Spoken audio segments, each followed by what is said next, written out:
According to a new poll, half of 13 to 27-year-olds in the UK think we'd be better off without elections. A lot of people seem doubtful about the accuracy of these results, or worse, want to draw patronising conclusions with explanations like they're spending too much time on their smartphones. But this generation's disaffection with democracy is a real problem. So why aren't we taking it more seriously? A study by Cambridge in 2022 and Pew Research last year came up with some similar results, with the main causes of young people losing faith in democracy being their economic experience. Basically, young people feel poor as hell right now. Despite young people often voting for politicians who promise something better, many young people have ended up being lumped with policies directly against their interests. Wages have not kept up with inflation, student debt is around 40k, the average house price is over £250,000, and average rent in England is £1,300 per month. If a political system is constantly screwing you over, it's not surprising to see it fall out of favour.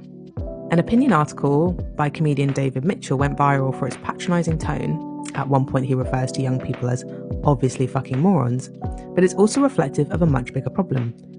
Democracy is frequently made to sound kind of dead, actually. That Winston Churchill quote about how democracy is the worst system of government until you consider all others is considered a classic, but saying democracy is the best of a bad bunch isn't actually that inspiring. Scaremongering about authoritarianism isn't enough to make people actively believe in democracy. Kamala Harris's presidential campaign spent months doing that about Trump, and it didn't work out well for her. For many young people, they're told that the height of democracy is just voting once every few years. This is pretty disempowering, especially when many politicians appear to be offering largely the same policies. Some young people have been participating democratically in other ways, protesting, campaigning, going on strike. There is a form of exciting democracy that involves working with others to demand the political change you really want to see.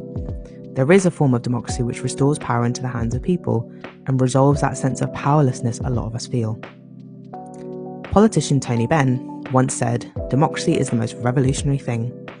I think democracy is not a destination, it's a way of thinking about things, and every generation has to do it again.